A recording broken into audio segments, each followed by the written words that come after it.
Olá pessoal, tudo bem com vocês? Eu me chamo Marcos Queiroz e hoje nós teremos uma palestra aqui no vídeo, que é este vídeo que nós estamos trazendo aqui, sobre o efeito lua de mel, a ciência de criar o paraíso na Terra. Parece um tema bastante estranho, mas trata-se de um livro de Bruce Lipton que a gente trouxe aqui em forma de palestra para vocês entenderem melhor. Bruce Lipton é aquele autor de A Biologia da Crença, bem conhecido, bem famoso, que o livro bastante vendido. E esse, apesar de estar pouco conhecido, é um livro excelente, quase que como se fosse um spin-off, Se o livro fosse uma série, a gente chamaria esse livro, O Efeito Lua de Mel, de um spin-off do livro A Biologia da Crença. E teremos ali informações de como o estado de interação entre duas pessoas, um estado de altíssima relação de atração um para o outro e um amor, uma relação afetiva muito forte, como isso pode trazer benefícios tanto para a saúde física, mental e até mesmo espiritual para a pessoa. Então, ficaram curiosos? Eu fiquei quando vi esse livro, comprei na mesma hora. Então, acho que é um livro excelente para a gente entender essa questão da interação entre duas pessoas. Então, tudo isso vocês vão ver logo depois da nossa vinheta.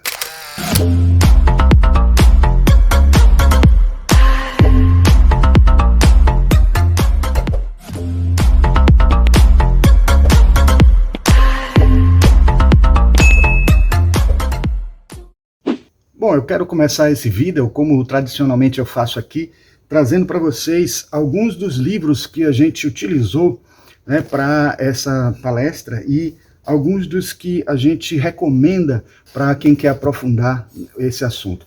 Os dois primeiros mais importantes são esses aqui, Primeiro, A Biologia da Crença, de Bruce Lipton. Ele não tem só esse livro, na verdade no Brasil já lançou também a Evolução Espontânea, que é um livro muito bom também, mais grosso que esse, talvez aprofunde mais ainda o assunto de biologia, focando na questão da evolução. E temos aqui esse que é o principal, o protagonista desse vídeo, que é o efeito lua de mel. E o subtítulo, que não aparece na capa, mas aparece aqui dentro, que é A Ciência de Criar o Paraíso na Terra, exatamente o subtítulo que a gente deu à palestra, e é o subtítulo do livro, certo? Então, assim, acho que vocês vão gostar desse tema, porque é um tema bastante interessante. Trouxe aqui também alguns livros que servirão de base para essa palestra. Deixa eu pegar mais ou menos na ordem do que a gente acha que vale a pena mostrar, em termos de importância aqui para a palestra. Eu queria dizer que esse aqui é um dos que tem mais importância, junto com esse, apesar de esse aqui quase a gente não ter usado muito, mas é só para dar a ideia de que existe também o lado astrológico. E aqui, a Liz Green, no seu livro Relacionamentos, que eu recomendo muito, é um livro que eu acho que não pode faltar na biblioteca de alguém que gosta de astrologia e de psicologia junguiana ao mesmo tempo. Esse livro aqui é espetacular. Já tenho usado ele aqui para algumas outras palestras, e aos pouquinhos eu vou pegando tema por tema que Liz Green aborda aqui, sempre dentro da questão do relacionamento. E foi uma oportunidade de trazer também, porque enquanto eu estava lendo o livro O Efeito Lua de Mel, eu também estava relendo esse livro de novo, e aí a gente acabou percebendo que seria uma boa oportunidade de juntar os conteúdos desses dois livros. Mas também tem alguns livros aqui que são... Bom, seguindo a linha da visão da astrologia, ainda tem esse aqui também, de um amigo meu, que é Alexei Dorsworth. Então eu até fiz uns pequenos acréscimos à colocação dele, então eu vou deixar bem claro quando é uma coisa que é minha e que não é dele. E ele também traz informações bem interessantes, vindas lá da Grécia, da astrologia e tudo mais. Dentro da linha da teosofia, a gente pode dizer que esse é o livro, já que a palestra que eu fiz sobre esse assunto anteriormente foi na loja Kutume, aqui em Salvador, que é uma loja da Sociedade Teosófica, na Bahia. A Ciência das Emoções. Aqui tem um capítulo só sobre essa questão que a gente vai abordar aqui, e eu esqueci de dizer que essa é uma palestra que foi feita presencialmente, há 2, 3 dias atrás, e a gente aqui está trazendo 3 dias atrás em relação ao dia da gravação, em relação a depois que está editado e quando colocarmos no canal, não sei. Mas fizemos ela presencialmente, e o que a gente costuma fazer é geralmente gravar de novo a palestra para um público do canal. Bom, aqui é um livro também que eu acabei acrescentando, depois da palestra presencial, alguns conteúdos desse livro aqui, porque eu estava estudando já para uma outra palestra e encontrei um conteúdo que poderia enriquecer, e vocês vão ver daqui a pouco. Vou deixar até separado aqui, porque eu vou ler um trechinho dele que vai ser muito útil para a gente. Esse aqui é excelente também, complementar bastante ao livro Relacionamento de Liz Green, que é Os Parceiros Invisíveis, de John Sanford, daquela coleção Eros e Psique, Amor e Psique, na verdade, né, como foi botado aqui. Bom, a gente, nesse livro aqui, encontra um desenvolvimento do que Liz Green coloca em um capítulo, que é essa questão dos parceiros invisíveis, talvez um dos capítulos mais importantes do livro dela, né? Temos aqui também esse outro livro de conteúdo junguiano, da psicologia junguiana, que é A Natureza do Amor, Padrões de Relacionamento Humano, né, de Verena Casti, que é uma autora que eu adoro, gosto muito, né? Depois de Marie-Louise von Franz, tem ela, né, e outros que eu gosto de ler, que trazem desdobramentos do conteúdo junguiano. E esse aqui, que é, na verdade, um livro de extratos de conteúdos que são escritos pelo próprio Jung, né? Então, sobre o amor. Então, é separação de vários conteúdos, vários trechos de vários livros de Jung, falando sobre o amor. Então, vamos agora, sem mais delongas, começar nosso vídeo com o compartilhamento aqui de uns slides que eu preparei para a palestra e que eu vou trazer aqui para vocês também, certo? Bom, eu começo trazendo para vocês aqui o cartaz, né, que a gente utilizou. Já no próprio cartaz, deixa eu colocar aqui um ponteiro. Já no cartaz, a gente tem aqui uma frase que é de Rumi, que é retirado do livro Efeito Lua de Mel, que aparece também em Biologia da Crença. Na verdade, o primeiro slide que a gente vai trazer aqui é justamente um trecho de Biologia da Crença que faz o link com o livro Efeito Lua de Mel, e em todos dois tem este poema aqui, né, esse trecho do poema de Rumi, que diz assim: uma vida sem amor não tem significado. O amor é a água da vida, beba-o com a alma e com o coração.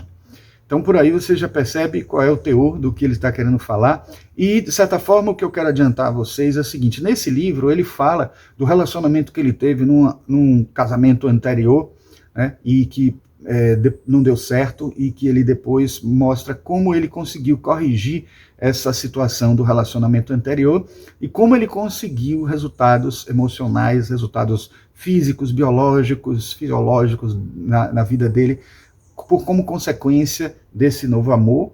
E ele começou a testar isso, fazer experimentos com isso, já que ele é um biólogo que acredita em algo mais. Por isso a Biologia da Crença tem a ver com os conhecimentos de biologia associados à crença, à fé, a capacidade da gente de interferir, né? Principalmente, diz ele, depois de ter estudado física quântica, que ele começou a entender que a consciência atua sobre a matéria física. Por que a consciência não poderia atuar sobre a matéria biológica, que tem até mais mobilidade, mais capacidade de se regenerar, se restaurar, mais ingredientes para fazer com que as coisas se transformem para melhor, em uma condição melhor de vida da gente, até porque ele defende isso quando ele fala de evolução, que a evolução depende da consciência, a evolução depende desse avanço não tão linear assim, mais espiralado e de expansão que ocorre nas espécies, nos seres humanos, nos seres vivos de um modo geral, e nos seres não vivos, se a gente incluir a visão da teosofia, certo? Bom, mas vamos lá. Então, no livro, como eu disse, A Biologia da Crença, na página 218, ele já diz o seguinte aqui, ó: muito antes de os biólogos celulares iniciarem suas pesquisas com as crianças nos orfanatos, os pais conscientes e os mestres, como Rumi, já sabiam que o melhor incentivo para o crescimento de crianças e adultos é o amor. Ele está se referindo aqui a procedimentos de educação, procedimentos que ocorrem de ensinamento nas escolas, do que precisa ser feito para melhorar a saúde das crianças, alimentação, práticas, até meditação, etc., para ajudar no aprendizado. Mas ele diz que, acima de tudo isso, tem esse fator, esse ingrediente aí que serve não só para crianças, mas também para adultos, que é o amor. E aí ele discorre sobre isso, não longamente, porque o livro não é sobre isso, mas ele aproveita essa deixa e lança o livro digamos, que poderia complementar esses assuntos, que é exatamente o efeito lua de mel. Bom, então entrando já no livro Efeito Lua de Mel, eu começo trazendo a definição de efeito lua de mel para Bruce Lipton. Ele diz que efeito lua de mel é o estado de felicidade, paixão, energia e saúde que sentimos como resultado de um grande amor. Simples assim.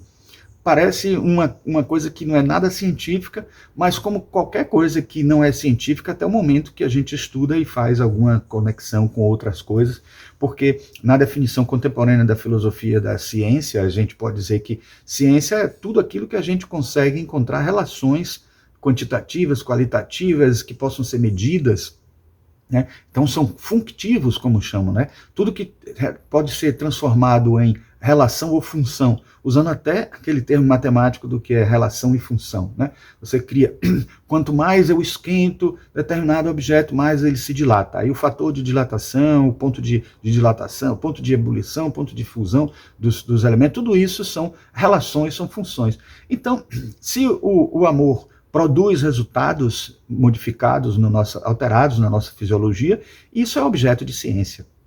Como é objeto de ciência, fatores humanos, porque a gente tem ciências humanas e tal, então a gente não pode esquecer disso, a gente acaba sempre associando ciência às ciências exatas, né? A matemática, a física, a química, coisas desse tipo, quando na verdade ciência está em tudo, é só a gente estudar, pesquisar e encontrar princípios que podem nos ajudar, desde que a gente não crie dogmas, né? Por isso que até recentemente o livro de Rupert Sheldrake, não tão recentemente assim, né, mas fala de ciência sem dogmas, porque os cientistas acabam criando dogmas também com suas leis. Então a gente tem que ter a mente aberta e entender o que é que a ciência pode fazer para nos ajudar e o que é que nós podemos fazer para ajudar a ciência, especialmente se a gente tiver uma visão espiritualista que possa facilitar a expandir os horizontes dessa ciência, fazendo com que ela investigue coisas como essas e que a gente destrua certos preconceitos, quebre alguns paradigmas, coisa que a própria ciência já busca, mas não com tanta expansão, não com tanta abertura, não com tanta transcendência.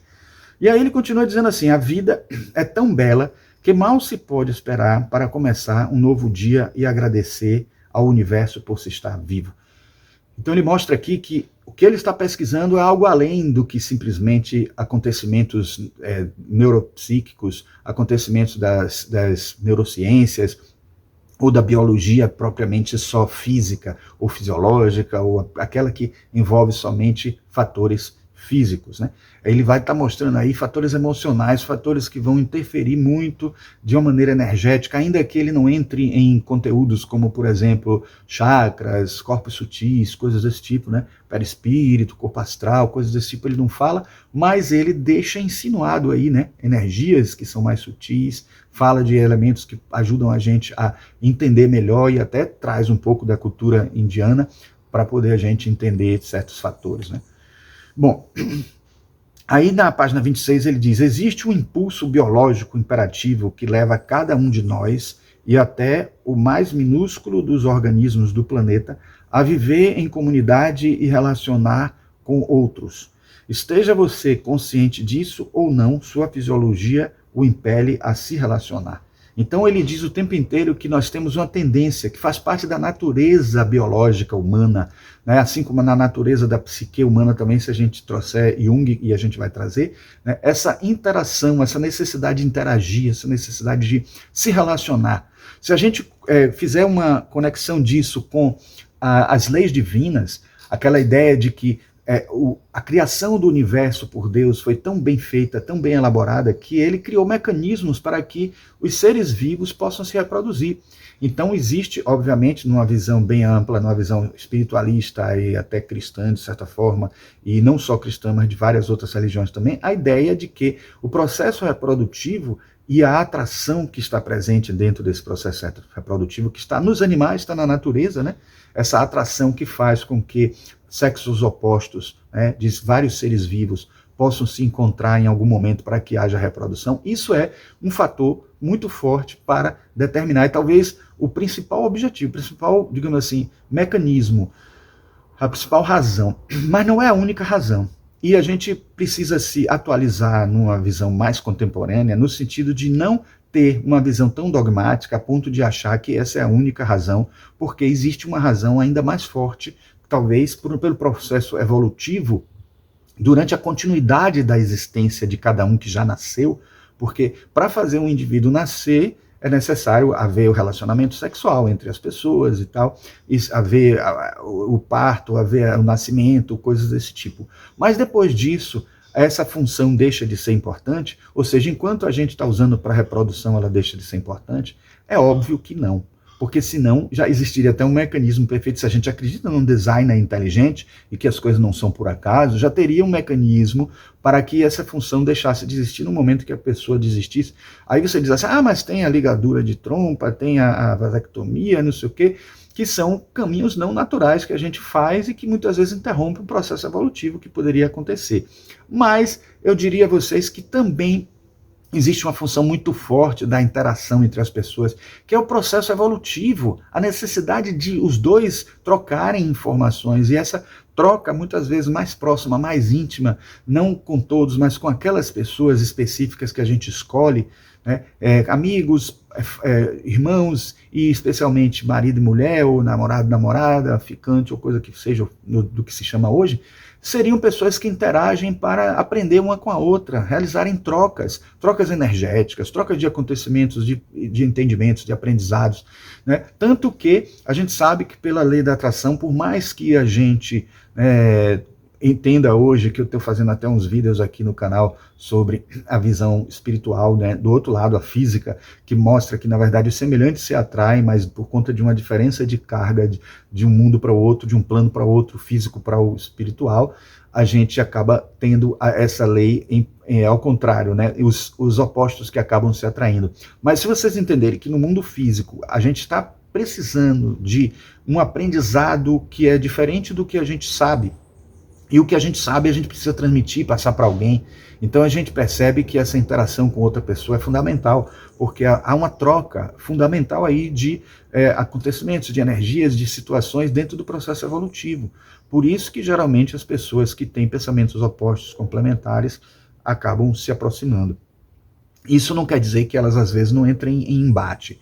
Então a gente sabe que uma pessoa civilizada, dentro de uma relação com outra, ela consegue fazer interagir as partes boas e evitar contendas ou confusões de maneira bastante civilizada, interagindo nas partes que não concordam. E aí o diálogo ajuda, né? Que não sejam DRs, mas que sejam diálogos que ajudem a pessoa conseguir entender melhor o outro e o outro entender melhor a pessoa. Então, essa interação, esse processo de conversa, de diálogo, é um processo de aprendizado evolutivo fantástico, muito importante, porque essa matriz que ocorre na relação homem-mulher, de casado ou de namorado ou coisas desse tipo, é a matriz para a relação com todo mundo, porque talvez seja a segunda matriz, porque a primeira matriz seria com os pais, né? E a gente sabe disso que, à medida em que a gente lembra de como era a relação dos nossos pais conosco, a gente entende por que a gente reproduz, de certa forma, alguns modos de agir com os outros, né, influenciados, né, no processo de formação do nosso caráter, da nossa psique, com base nisso, e a gente vai entender isso daqui a pouco, quando a gente falar de ânimos e ânimo. Bom, mas continuando aqui, eu diria assim, quando as células descobriram como trabalhar juntas para criar organismos de todos os tamanhos e formas, os organismos multicelulares mais desenvolvidos também começaram a se organizar em comunidades. Então, de certa forma, ele está mostrando aí como as células são lições valiosíssimas para a gente e mostrando que elas, quando perceberam que nós somos mais do que simplesmente indivíduos, quando a gente sai desse egocentrismo e do egoísmo, que é pior ainda do que o egocentrismo, porque o egocentrismo é um processo inicial em que acontece na nossa infância e que a gente precisa viver para que a gente possa se firmar na vida, né? A autoafirmação, a individualidade se formando, a personalidade. Mas a partir de um certo momento, se isso continua, acaba exacerbando e acaba havendo uma unilateralidade e a gente acaba tendo um transtorno por conta de ser alguém que pensa muito mais, aliás, pensa apenas em si mesmo, né? Porque deixar de pensar em si é quase impossível, mas evoluir isso, expandir isso para aglomerar, agregar pessoas dentro dessa família, daquilo que vocês chamam de pessoas próximas a você, ou pessoas que quase que são do seu coração, pessoas que você vê iguais como, de forma igual como se fosse você mesmo. É claro que isso, à medida que a pessoa vai evoluindo, vai se expandindo e vai tomando novas formas, né? Aí eu trago aqui uma passagem que ele traz na página 29 do livro, que é essa coisa incrível de um ser gigantesco, um macro ser, né? A gente está acostumado até a falar de macro ser, que é o planeta Terra, né? Que é o grande ser que abriga a gente, a nossa casa, e que corresponde a um logos, né? O logos planetário, o logos terrestre. Mas existem outros seres que são macro seres, talvez o maior de todos, que seja conhecido pela ciência, é esse aqui, né? Aí ele fala, em nível macro, uma árvore aspen, Populus tramuloides, forma um superorganismo composto de grandes unidades de pequenas árvores geneticamente semelhantes, em termos técnicos, galhos, né, conectados por um sistema único de raízes. A maior aspen de que se tem notícia fica em um bosque de 106 acres em Utah, Estados Unidos, chamado pando. Segundo os especialistas, é o maior organismo do planeta. Então, esse pando aí, ele cita como exemplo de algo além dos limites da individualidade, formando um grupo. Nós sabemos do conceito de alma-grupo em teosofia, e sabemos que no momento que a gente adquire a individualidade, nós não precisamos mais evoluir por alma-grupo. Mas a nossa alma individual, ela também forma agrupamentos, que são os famosos campos morfogenéticos de Rupert Sheldrake, e é o próprio inconsciente coletivo agrupado ou em várias subdivisões e em organizações sistêmicas incríveis, mais incríveis do que se possa imaginar, porque é muito difícil para o empirismo psicológico descobrir essa trama, esse desenho, essa geometria do inconsciente coletivo.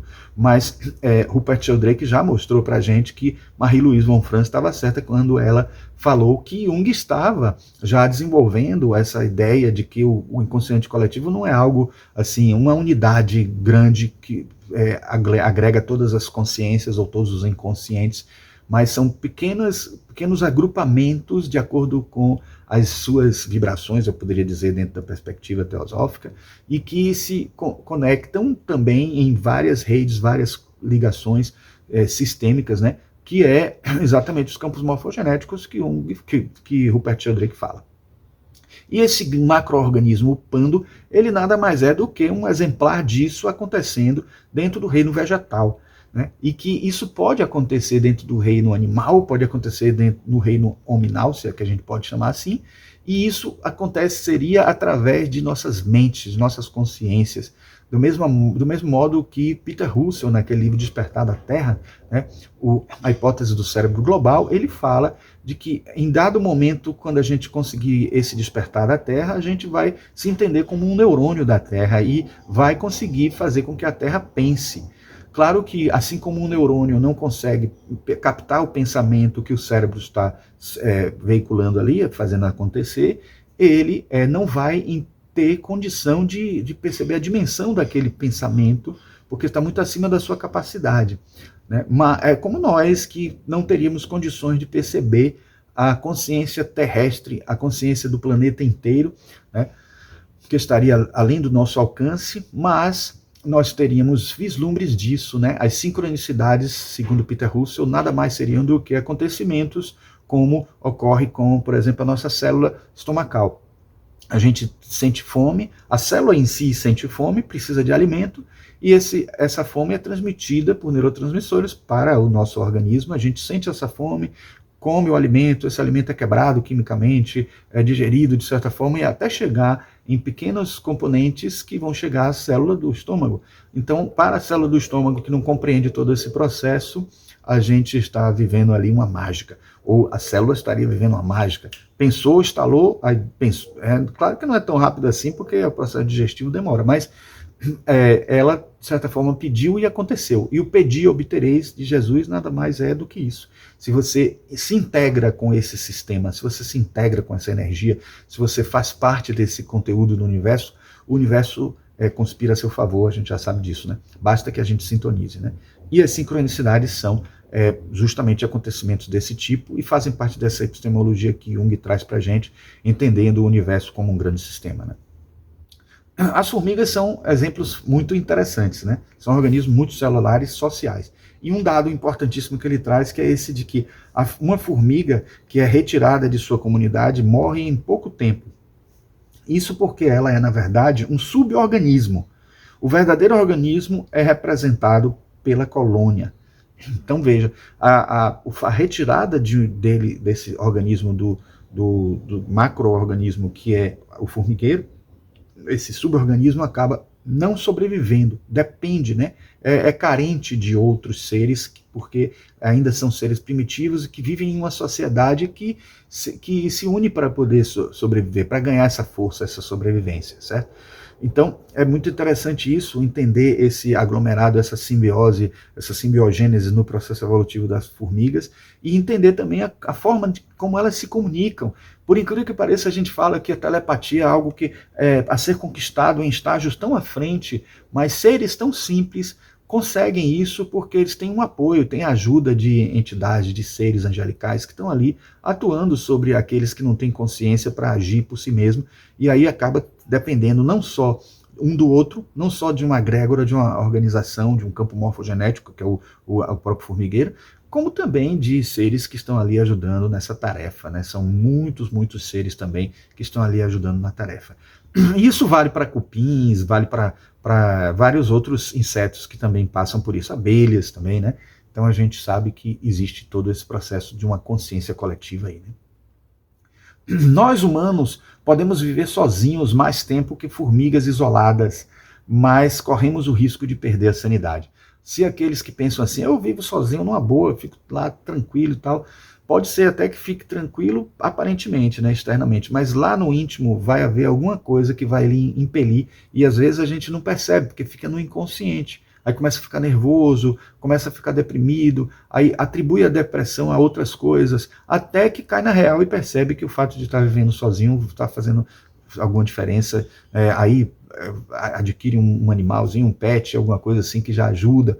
Então aí você diz assim, mas eu vivo sozinho lá com meu gato, com minha gata, o meu cachorro, e aí fico lá a vida inteira. Aquilo ali está sendo, de certa forma, uma interação, aquilo ali, de certa forma, está sendo uma transferência de amor, e o alimento dessa energia, desse amor que está gerando ali, que está produzindo ali, é suficiente para, de certa forma, ajudar um pouco mais, né? Como já existem hoje até, por exemplo, tratamentos não só psicoterapêuticos, mas tratamentos médicos que são feitos com o auxílio de animais de estimação, porque eles produzem esse afeto, e esse afeto causa uma aura, uma atmosfera, e a detecção disso, o fato de os cientistas terem percebido isso, é tão forte que existem já cada vez mais. Eu mesmo lá na Faculdade de Arquitetura, sou professor de arquitetura, já orientei alguns TFGs, né, um em especial que era de uma clínica desse tipo, que tinha cães e gatos. Esses gatos, eles poderiam ser depois adotados pelo paciente se eles adquirissem uma afeição, alguma coisa desse tipo, ou não.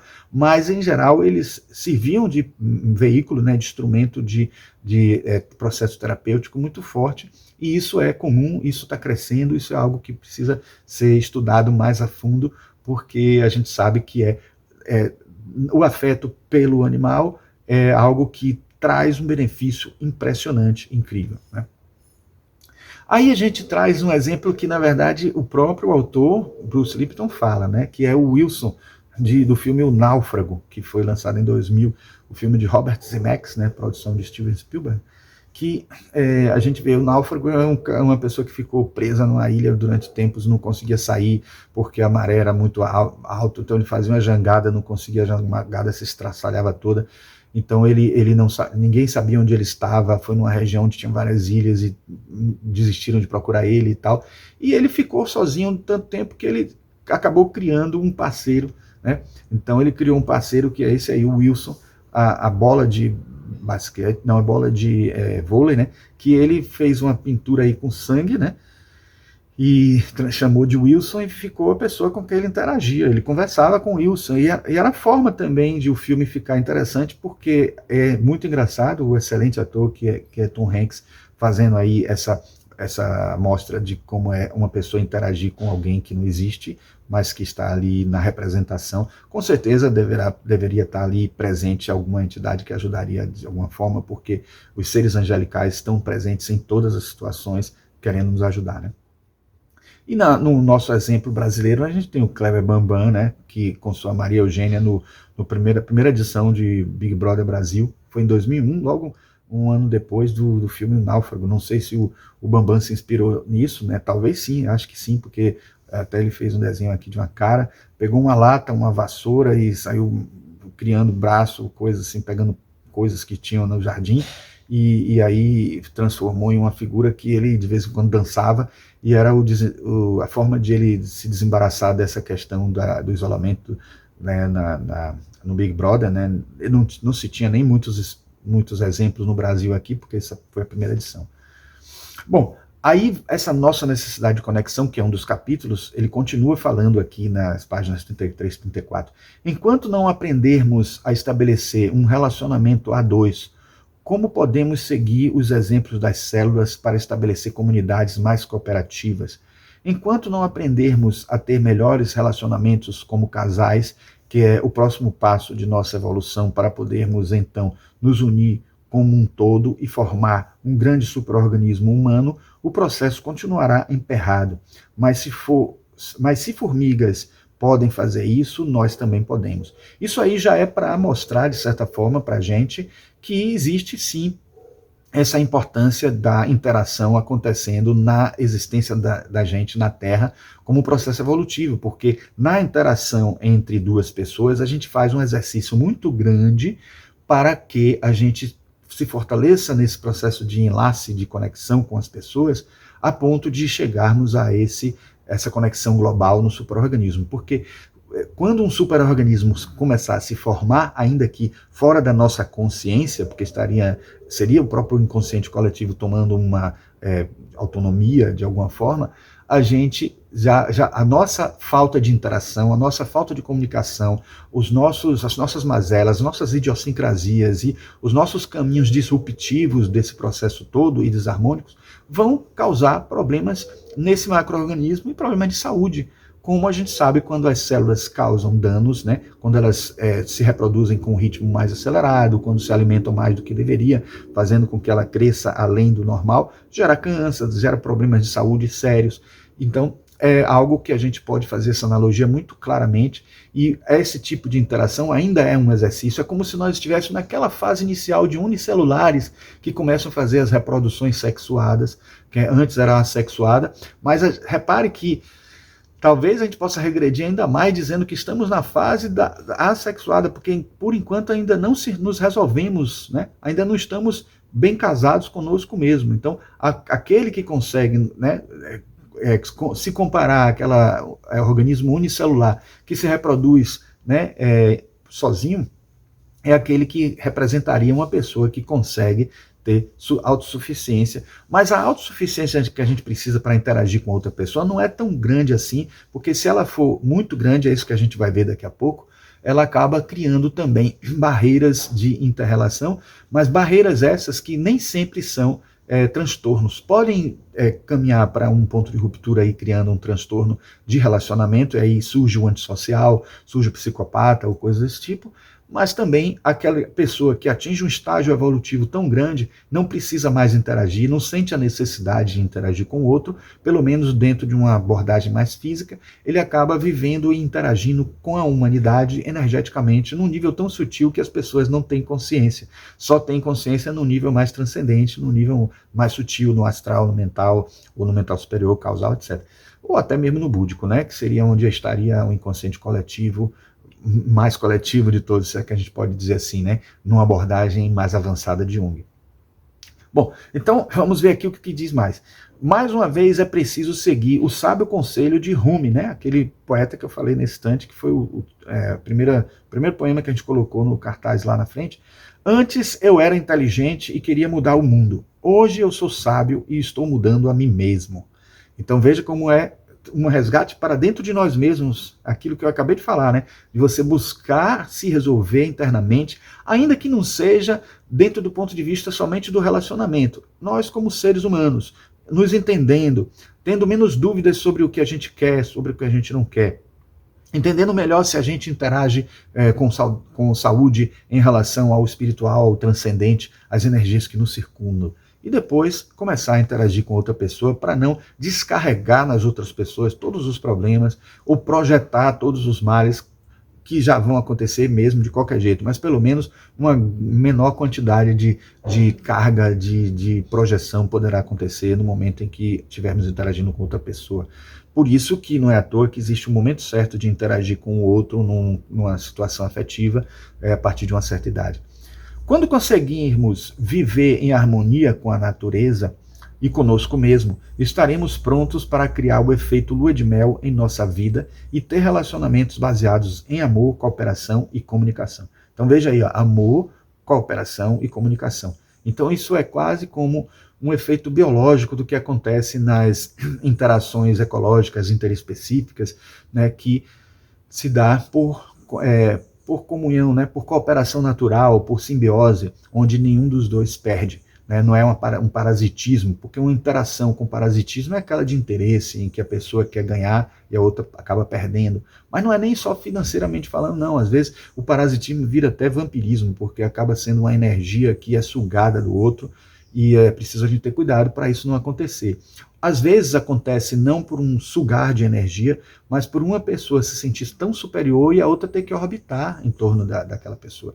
E isso também é prejudicial e são os casos muito graves e mais comuns que ocorrem das pessoas se sentirem superiores e ficarem brigando e menosprezando outra, criando problema de baixa de autoestima e coisas desse tipo que podem causar um problema sério no relacionamento.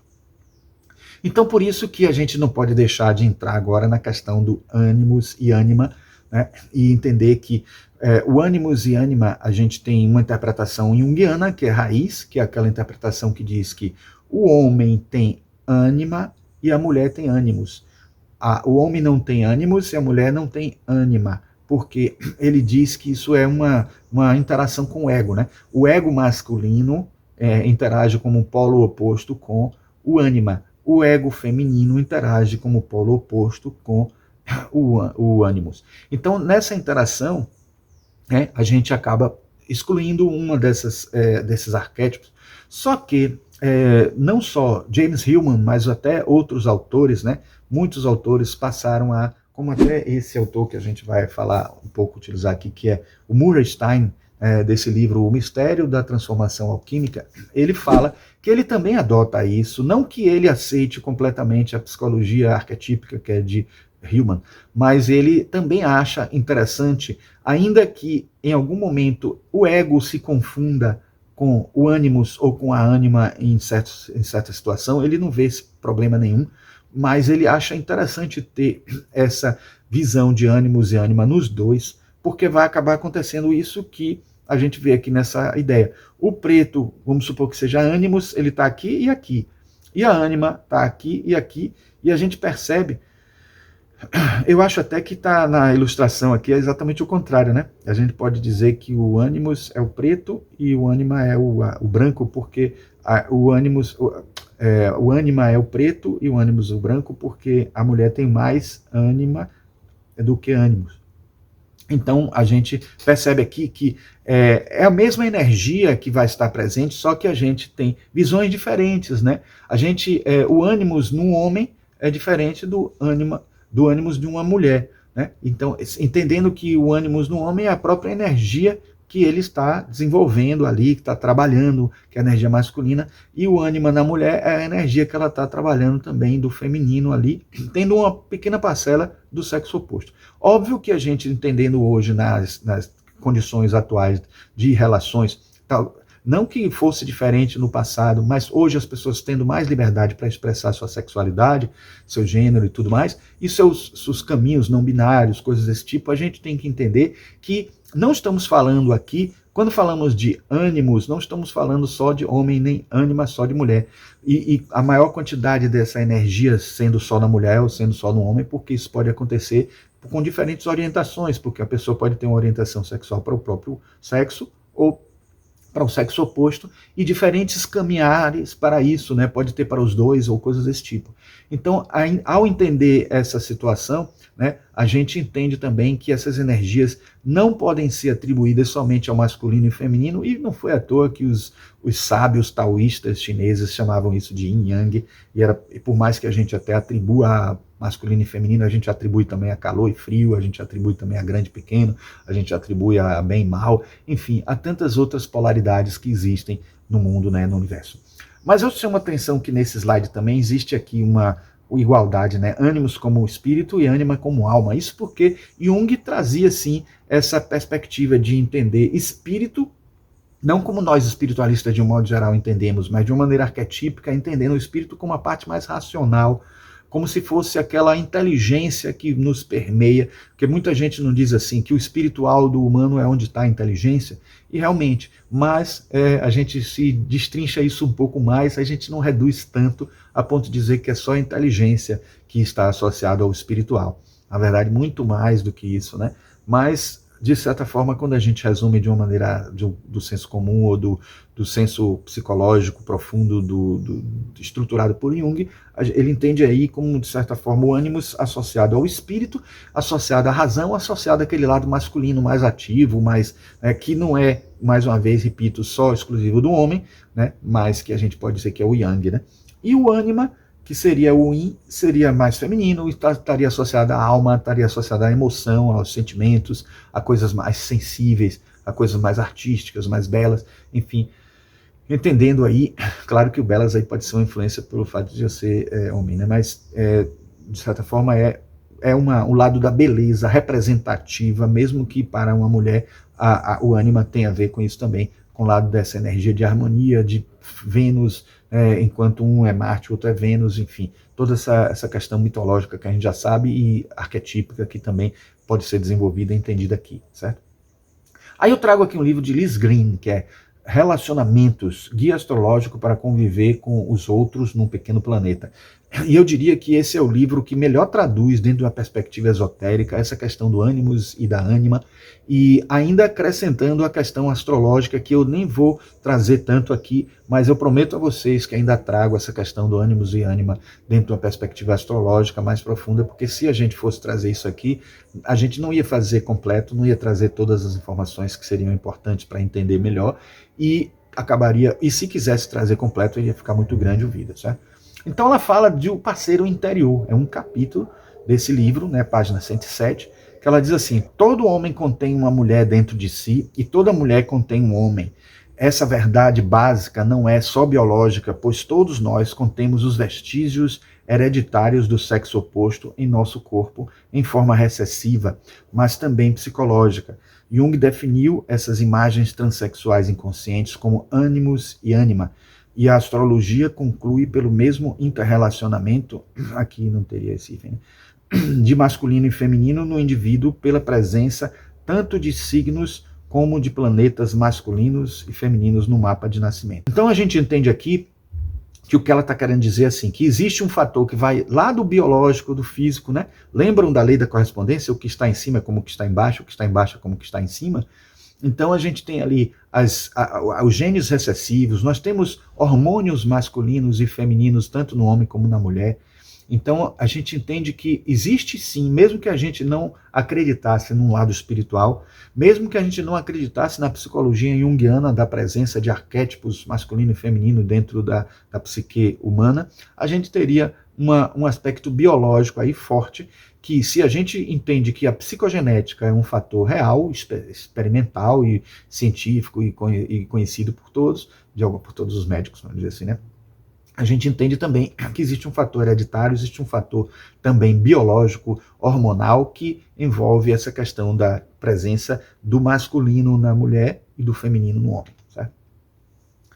Aí ela diz também o seguinte: é em torno desses símbolos que se assenta todo o mundo da interação homem-mulher em toda a sua complexidade. Então ela destrincha no capítulo, talvez como quase nenhum psicólogo junguiano ou pós-junguiano, que tentou explicar sobre o ânimos e o ânima nesse livro. Ela traz essas informações e depois ainda traz exemplos de mapas que podem ajudar a gente a interpretar, a entender isso, como isso se reflete na configuração de mapas, né, na configuração do entendimento de que quando a gente fala assim, o sexo oposto está no nosso mapa, no nosso descendente, né? Na 7ª casa, né? E nessa questão de como a gente interage, como a gente vê o parceiro ideal, etc. Isso é importante que a gente entenda que esse parceiro ideal, o tempo inteiro ela está esclarecendo que é um parceiro que está dentro da gente, não fora. A gente nunca vai conseguir esse parceiro ideal e pode ser um patológico se a gente buscar esse parceiro ideal como critério de exigência de relacionamentos. A gente precisa entender e compreender melhor aquela relação que a gente tem com esse parceiro ideal, por que esse parceiro ideal é assim na nossa perspectiva. Eu estou falando parceiro ideal, mas pode ser parceiro ideal. Entendo assim de maneira genérica, ou homem ou mulher, certo? Então aí, quando a pessoa se resolve nesse aspecto, ela consegue ter mais liberdade para aceitar outras possibilidades. Por isso que ela o tempo inteiro está dizendo, a gente não vai poder falar muito da astrologia aqui porque não há tempo para isso, mas ela adverte a gente que tenha muito cuidado com essas sinastrias que fazem com que as pessoas desistam de casamentos, desistam de relacionamentos afetivos que estejam no começo, porque acham que não dá certo, e a gente sabe que mapa astral nunca diz se dá certo ou não dá certo. Nem mesmo sinastria, nem mesmo mapa composto. O que diz é as áreas que a gente vai poder explorar um relacionamento melhor, harmônico, ou outros em que o relacionamento não vai ser tão harmônico assim. Então é importante que a gente entenda isso. Como a nossa vida, enquanto está na Terra, é feita de momentos de harmonia e momentos de desarmonia, a gente tem que entender que esses momentos de desarmonia são momentos de aprendizados, são nesses que a gente evolui mais. Lembrando Piaget, né, a gente aprende mais com os erros, a gente aprende mais com os momentos de desequilíbrio e desajuste. A gente vai falar aqui no canal, vai fazer um vídeo aqui sobre as estruturas dissipativas de Ilya Prigogine, que é um russo, que é biólogo, físico, químico, e que ele fala muito sobre isso mesmo, que o equilíbrio da gente, enquanto estamos na Terra, muitas vezes se dá pelo outro, com o outro. Ele até cita, por exemplo, uma estátua de Michelangelo, que ela é todo mundo olha, pensa que ela é desequilibrada, mas se olhar pelo ângulo em que ele foi feito para ela ser observada, ele entende que é perfeito, porque ela se equilibra com o observador. Então, o observador que cria a interação com a estátua, fazendo esse equilíbrio acontecer. Então, é interessante isso, porque a gente percebe que a gente fica tão buscando a harmonia, tanta harmonia. A pessoa que chegar nessa harmonia de uma maneira muito acelerada, ou rápido demais, ou fora do momento, ela vai estar numa condição que talvez não consiga nem evoluir tanto naquela terra e passa em branco, porque ela acha que conquistou. É um pouco uma pessoa que não aprendeu muito e tirou uma nota 10. Se você não explica muito bem o que você deixou passar, ou o que você precisaria orientar a pessoa porque que ela tirou 10 ou porque ela não tirou 10, acaba não tendo esse resultado. Mas quando há um acompanhamento por parte do professor, do aluno, eu estou aqui querendo até explicar, porque muitas vezes a gente não consegue dar o feedback depois que acontece a nota, porque a gente até dá chance para o aluno fazer até o último dia, e aí fica com pouco tempo ou quase nenhum tempo para fazer um feedback específico. Acaba fazendo um feedback geral. Mas isso é algo que é preciso entender, porque se a gente alcança certos isolamentos sem estar num estado de evolução, é isso que eu estou querendo dizer, porque um monge no Himalaia ficar isolado de todo mundo, ele não está isolado de todo mundo, ele está interagindo com o mundo inteiro por outro nível, por outro caminho, enquanto que uma pessoa que ainda não está nesse estado, ela vai fazer isso e vai acabar não tendo oportunidade naquela existência de realizar uma série de interações com as pessoas que vão fazer ela aprender e até vão fazer ela eliminar determinadas relações kármicas com as outras pessoas, porque isso também é um fato, a gente entende que existe a lei do karma, a lei de causa e efeito, e coisas que a gente precisa viver na Terra para que a gente possa ter um tipo de evolução, ainda que a evolução a gente saiba que ela é longa, ela demora, etc., a gente tem como fazer com que ela acelere um pouco mais, entendendo e sabendo como esse processo se dá, ainda que não seja uma aceleração irresponsável, uma aceleração que vai fazer com que a gente passe por cima de algumas coisas, porque se no micro a gente entende a nossa educação de acontecimentos, de conhecimentos cotidianos, do saber que a gente precisa ter para viver na Terra, se não dá para atropelar, porque senão a gente acaba passando por cima de uma série de coisas, a didática nos mostra isso, então existe didática também no processo evolutivo, a gente saber que a interação com a outra pessoa é uma célula, é um exercício para esse macro-organismo que vai acontecer no futuro. Certo? Ânimos e Ânima, dentro desse livro aqui de Emma Jung, que era a esposa de Jung, né? ela fala aqui, né, uma introdução à psicologia analítica sobre os arquétipos do masculino e feminino inconscientes, né? É até uma nova edição, eu tenho uma edição antiga e tenho uma nova, e esse aqui é da Biblioteca Jungiana, que a editora Cultrix está saindo agora, da psicologia feminina, né? Então ela diz assim, ó, dentre os arquétipos há sobretudo dois investidos de grande significado, pois pertencendo por um lado à personalidade e por outro estando enraizados no inconsciente coletivo, eles constroem uma espécie de elo de ligação ou ponte entre pessoal e impessoal, bem como entre o consciente e o inconsciente. Por mais que pareça, a gente está voltando atrás um pouco, mostrando a definição de ânimos e ânima, que a gente já falou um pouco aqui. Eu gosto desse texto porque ela mostra de uma maneira bem clara que o ânimos e a ânima serve dessa ponte, né, entre o inconsciente coletivo e a personalidade. E essa ponte, ela é tão forte que faz com que o ânimos e a ânima da pessoa, por exemplo, a ânima no homem e o ânimos na mulher, acabam ganhando uma conotação de Deus, né? A gente até associa a uma divindade dentro de nós, quase como se fosse uma relação divina e afetiva tão forte, porque a gente às vezes não consegue separar bem a afetividade amorosa e de homem e mulher com a afetividade que a gente vai ter com alguma coisa, com algum objeto, com alguma relação espiritual. Claro que isso aí pode parecer muito freudiano, a gente tem como, porque seria mais freudiano se disséssemos que não teríamos como diferenciar, mas a gente tem dificuldade de diferenciar porque a gente tem essas emoções muito densas ainda, e o que é transcendente, a depender do estado de primitivismo da pessoa ou de evolução, a gente consegue transformar essa relação com o parceiro ou a parceira invisível como algo que seja além dos limites da relação sexual ou da relação homem-mulher, né? Mas como a gente traz lá da mitologia vários exemplos de deuses com suas consortes, né? Repare que na mitologia grega é assim, na mitologia romana é assim, na mitologia egípcia, principalmente na egípcia e na mitologia indiana, a gente encontra sempre casais, né, interagindo e relacionando.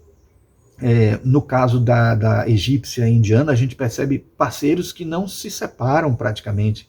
Na mitologia grega e romana, eles até traem um ao outro, porque são seres que mostram as mazelas humanas, porque são tudo da psique humana, já mostrando realidades que precisam ser trabalhadas dentro da psique humana, mas a gente pode entender que essas divindades que acontecem, né, essa divinização do ânimos e da ânima, é ainda um processo de a gente não conseguir relacionar muito bem essas energias dentro de nós e entender melhor esses arquétipos, como eles devem funcionar.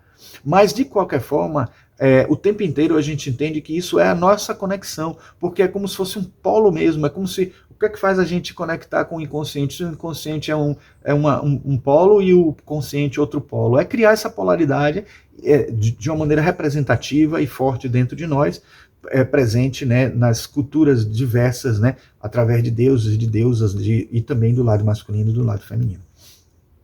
No livro de Verena Cast, que a gente falou no instante, A Natureza do Amor, Padrões de Relacionamento Humano, na página 224, ela diz: ânima e ânimos, que é o título, né? Ou a ânsia pelo totalmente outro.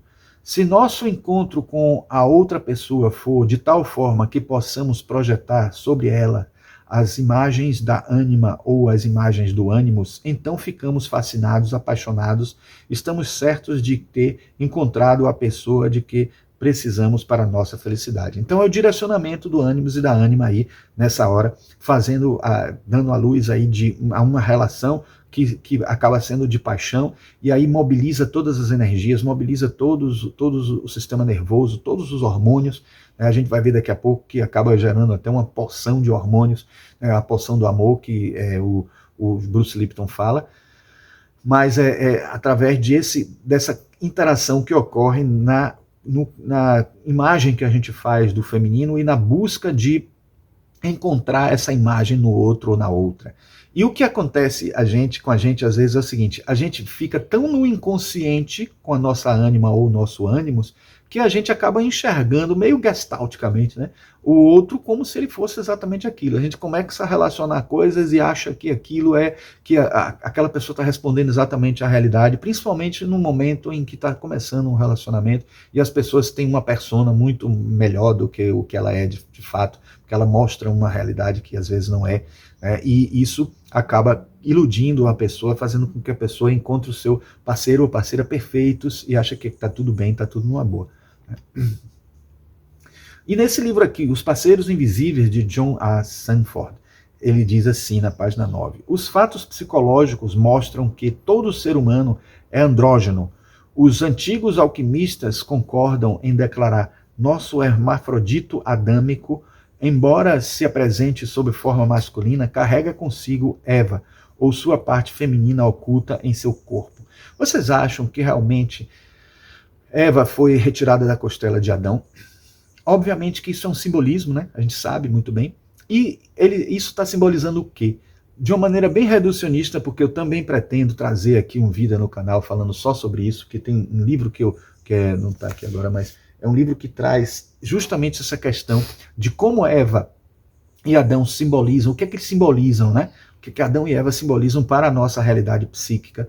E aí é uma pista, de certa forma, porque de alguma maneira a gente está entendendo aí uma interpretação arquetípica junguiana. Existem outras interpretações mais esotéricas, e que poderíamos dizer que é essa interação de forças da polaridade, da lei da polaridade, presente lá no hermetismo, né? O princípio da polaridade, o princípio do gênero, e que está ali acontecendo um lado feminino no masculino e o lado masculino no feminino, etc. Então a gente pode até dizer, sem sombra de dúvida, sem estar cometendo nenhum erro, que é a forma como a Bíblia teve para representar a presença da pessoa com quem a gente vai amar dentro da gente, né? Tendo parte de nós ali, né? Ou seja, amando primeiro a si mesmo e depois conseguindo expandir esse amor para o outro. Então, de certa forma, é essa a mensagem que traz essa ideia, né? Que é o Yin Yang, presente aí, como vocês estão vendo, e presente na nossa psique, presente na nossa interação com o outro, né? E presente na mitologia bíblica também, certo? No capítulo Boas Vibrações, né, o Bruce Lipton cita o Henry David Thoreau, né, e que ele diz o seguinte: acredito que a natureza tem em si um sutil magnetismo e que quando nos rendemos a ele, somos direcionados para o caminho certo.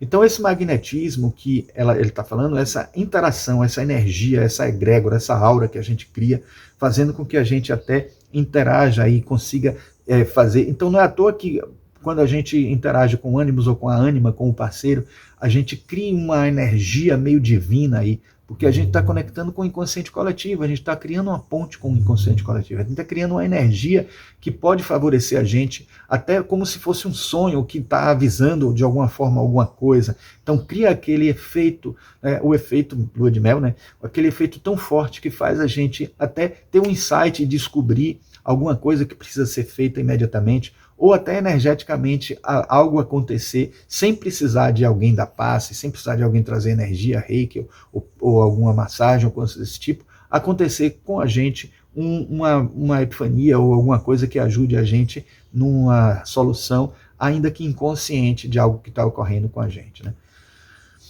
Então essas boas vibrações precisam ser estudadas e aprendidas. Aí ele diz o seguinte: para criar o efeito lua de mel em sua vida, você precisa aprender a aproveitar seu maravilhoso dom inato, a habilidade de identificar as boas e más vibrações, e para isso provavelmente terá que superar a programação que recebeu durante a infância e juventude, embora essa não seja a única programação a ser trabalhada. Aí tem uma advertência que ele, em um outro momento mais adiante, depois dessa passagem, ele diz assim, que muitas vezes as pessoas, quando estão muito apaixonadas também, elas ficam cegas, né? O amor é cego, tem aquela velha frase, né? E aí o que ele está dizendo é de a gente poder aprender a compreender melhor essas vibrações, para que a gente possa usar a razão em alguns momentos, o espírito, né? Entender, usar o ânimos em algum momento, ainda que se trate de homem ou de mulher, O ânimos aí seria a razão no sentido de fazer, ver a relação, como é que ela está, de alguma maneira. Então, de certa forma, a mulher, quando ela pede uma DR, ou quando ela questiona se está tudo bem, ou quando ela diz que não está achando que está tudo legal, que precisa rever alguma coisa assim, é como se ela está usando o ânimos. Ainda que ela diga, que ela possa parecer que ela diga, se ela estivesse usando o ânimos, ela estaria a favor do lado masculino. Não, porque na verdade ela está usando o ânimos do que ela quer como vida, como realidade para ela, né? O que é que a alma dela deseja que se realize dentro da vida ao longo do tempo. Então a razão, de certa forma, pensando sobre o futuro, pensando sobre o que ela quer, né, racionalizando a relação, né, em algum momento, isso precisa acontecer. Se a gente ficar o tempo só emocional, a gente vai ser obrigado a ser alertado pelos amigos quando alguma coisa não estiver indo bem e a pessoa não estiver percebendo. Então é por isso que se fala que o amor é cego, porque as pessoas não enxergam, né? Deixa aí, dentro da perspectiva esotérica, é o astral em rebuliço, né? em frisson, vibrando de uma maneira tão excitante que a pessoa não consegue nem usar o mental, que estaria em um nível acima e que não encontraria passagem para chegar ao nosso consciente, ao nosso cérebro tridimensional, ao nosso cérebro etérico, né? Ao nosso cérebro físico. Então, de alguma forma ali, a gente está precisando acalmar os ânimos e encarar a relação de uma maneira melhor. Isso acontece até quando um casal está numa relação muito mais física, constante, né, nessa vivência do físico, dos prazeres ou coisas desse tipo, e às vezes se inebria com isso e acaba acontecendo de obnublar a compreensão de como seria essa relação, se seria ela duradoura ou não, e não é à toa que a gente já ouve falar que todas as relações que são muito mais movidas pela paixão, ou pelo físico, ou pelo externo, acabam demorando menos tempo e durando menos, porque acabam se descobrindo outras coisas que não dão certo.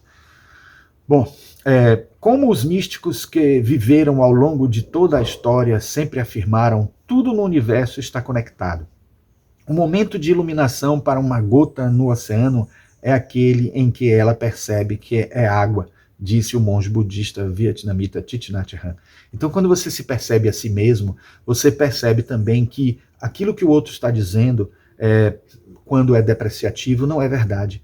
Quando a gente está bem resolvida nessa questão de interação consigo mesmo, de saber o seu eu, com seu self, se entender melhor, e até saber o que você representa no universo e o que você é na essência, você consegue perceber que aquilo que o outro falou de você, às vezes em um momento de raiva, de agressividade, não vai baixar tanto sua autoestima. Talvez baixe em algum momento, mas você precisa entender que essas vibrações precisam ser dissipadas de alguma forma, e principalmente ditas por uma pessoa que antes elogiou tanto na fase de namoro, na fase em que estava precisando ganhar a confiança da pessoa e conquistar, vamos dizer assim, né? A pessoa faz 1000 elogios e depois, às vezes, faz agressividades que não dizem respeito exatamente à pessoa, mas às vezes até uma projeção de coisas que acontecem dentro da pessoa e está transferindo para o outro. Então, isso é muito importante, que a pessoa consiga perceber que aquilo ali é algo externo, é algo que, quando ela se compreende, ela entende, ela vai se perceber não como essa gota, mas como o grande oceano que ela pertence, de que ela é muito mais do que aquilo que poderia parecer, né, para as pessoas de um modo geral, né, entendendo como algo tão pequeno, né. Então, numa interação, isso é muito importante, por isso que essa necessidade de autossuficiência e de autoafirmação, autoconhecimento, autorrealização é de grande importância. E aí ele fala das poções de amor, né? Ele fala desses 5 hormônios aqui, né? O estrogênio e testosterona, que são 2 na verdade, que é o do acasalamento, a dopamina do prazer e do desejo, a vasopressina da conexão e agressão, a oxitocina dos laços do amor e a serotonina da obsessão, da vontade de estar próximo, junto, né? Do se bastar com alguma coisa, do se sentir saciado, vamos dizer assim. Bom, esses 5 hormônios, ele chamou de poção de amor porque são os hormônios que são mobilizados no momento da paixão. E aí você se pergunta por que eles são mobilizados assim, quando às vezes as pessoas precisam tomar remédio para esses hormônios aparecerem, para reequilibrar a nossa estrutura hormonal ou coisas desse tipo.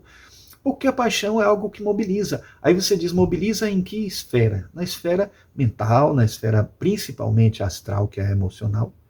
E, de certa forma, isso daí vai ser de grande importância para a gente entender como que isso se manifesta no nosso físico, no nosso fisiológico, no nosso organismo, nos hormônios que vão ser lançados no nosso sangue, lançados no nosso organismo, de um modo geral, interferindo de alguma maneira na nossa vida, nas nossas emoções, na nossa fisiologia, no nosso equilíbrio orgânico, né? E uma coisa que é interessante que ele diz também, que é o seguinte, alguns desses hormônios podem causar até a síndrome da abstinência ou a dependência, né? Não num nível tão grande como as drogas, aquelas drogas que prejudicam o nosso organismo, principalmente porque são artificiais, que podem até repetir um pouco a composição desses elementos aqui, mas em doses muito fortes e doses que causam danos psicológicos e psíquicos, né? São psicotrópicos, de certa forma.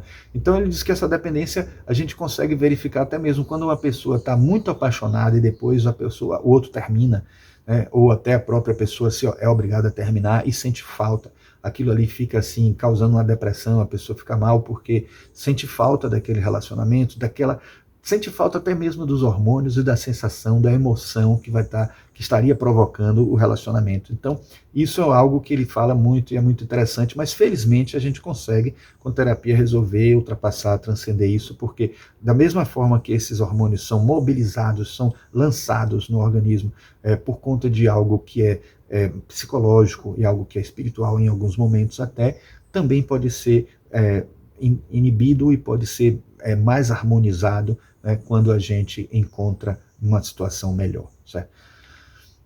Bom, aí ele fala em algum momento sobre algo que a gente vai ver se desdobrar bastante nos trabalhos dos pós-jungianos, né? 4 mentes que não se concatenam. Ele fala que quando 2 pessoas interagem, não são só 2 que estão ali interagindo, são 4. Olha só que interessante. A mente consciente lhe dá a missão de encontrar um parceiro amoroso e se deleita quando você encontra o par perfeito. Mas sua mente subconsciente, que seria o inconsciente pessoal, né, de Jung, consegue destruir todos os seus esforços. Porém, uma vez que você entende que um relacionamento envolve 4 mentes e descobre como você e seu parceiro podem modificar a programação negativa da mente subconsciente, passa a ter em mãos as ferramentas para recriar o que se perdeu. Então vamos ver agora o que é que ele está chamando de 4 mentes, né? De alguma forma, a partir do material de Liz Greene, que eu disse a vocês que ela é perfeita no desenvolvimento desse conteúdo. Ela diz assim, quando o ânimos e a ânima se encontram, o ânimos desembainha sua espada de poder e a ânima lança seu veneno de ilusão e sedução, enquanto a nuvem de animosidade, essa animosidade aqui não é à toa, né, um trocadilhozinho, que rodeia o homem e é composta principalmente de sentimentalismo e ressentimento. Na mulher, ela se manifesta como pontos de vista, interpretações, insinuações dogmáticas e deduções erradas, tudo com o propósito, algumas vezes alcançado, de romper o relacionamento entre 2 seres humanos. É quase como aqui mostrando, né, que esse lado racional da mulher seria o ânimos e o lado emocional, sentimental e sentimentalista e e que se ressente fácil seria o ânima no homem. Mas olha, eu trouxe essa passagem só porque eu achei como muito interessante como aqui ele fala a espada, né? Em algum momento ele fala aqui, né? Desembainha a sua espada de poder, né? O ânimos, né? Dando a entender um pouco a relação do pensamento aí, o ânimos, espírito, pensamento e a associação ao naipe de espadas aqui, né? E o veneno que ela fala aqui da ilusão, que seria associado à ânima, né, e que seria a emoção, ao sentimento, e ter aqui a representação do naipe de copas, onde poderia estar o recipiente desse veneno, e a gente entender aqui como está tudo relacionado nessas integrações esotéricas aí de entender a espada e o paus como ânimos e copas e ouros como ânima, dentro desses naipes todos aí. E a gente vai entender que o 4 está aí também presente, né? Em todo relacionamento, como muitos escritores notaram, não existem simplesmente 2 pessoas, existem 4. O ego consciente do homem, o ego consciente da mulher, parecem ser protagonistas. E também existem os 2 parceiros interiores. Eu posso até mostrar para vocês aí uma ilustração que é muito comum acontecer na edição, acontecer nos livros de Jung que falam de ânimos e ânima, mas eu quero também trazer aqui duas passagens que eu extrairia de livros, desses dois livros que eu falei, que iria trazer complementos, e que foi depois da palestra que eu acabei vendo que era importante ler isso, né? Ele diz o seguinte: a individuação envolve dois movimentos principais, separação e integração, porque ele está falando aqui de alquimia também, né? Aqui é o Murray Stein, né?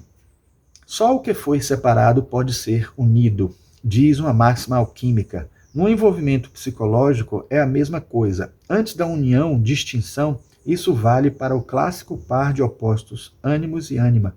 Sua separação se dá na primeira metade da vida, sua união na segunda. Olha que interessante. Então a gente separa, quando a gente nasce, a gente tem, é totipotente, né? A gente tem nos genes a capacidade de ser homem ou de ser mulher, e aí vai desenvolvendo, e aí biologicamente se separa, e os genes aí acaba se direcionando para o masculino ou para o feminino, caso não seja andrógeno, né, de certa forma. Então a gente percebe aí uma situação que é de uma separação e depois uma união. Isso no biológico, mas no psicológico essa separação e união acontecem também, porque no momento em que a gente separa, entendendo que separando o par interior do par verdadeiro que acontece na realidade, a gente já está trabalhando o par interno, porque ao preparar o par interno a gente consegue se resolver melhor na relação do ego em si com o nosso parceiro inconsciente, que seria a ânima ou o ânimos, né? Então quando a gente faz isso,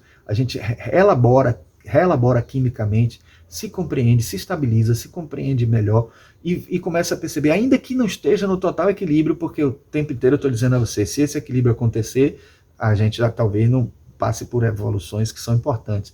E aí a gente vai, o desequilíbrio que a gente encontra, ou a ausência, ou talvez a palavra desequilíbrio pese um pouco, mas a gente pode entender esse desequilíbrio como o quê? A carência, melhor dizendo. Então, essa carência, a necessidade do outro, a necessidade de conexão vai continuar existindo por causa da polaridade, e aí a gente continua alimentando isso, mesmo a gente se resolvendo dentro do nosso casamento alquímico, porque vai continuar ainda essa dependência, porque estamos na Terra vivendo no físico.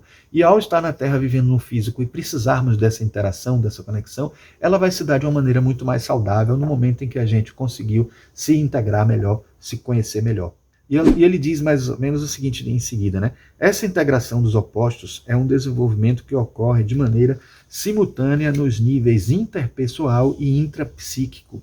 Os dois aspectos estão interligados e não podem ocorrer independentemente sem referência mútua.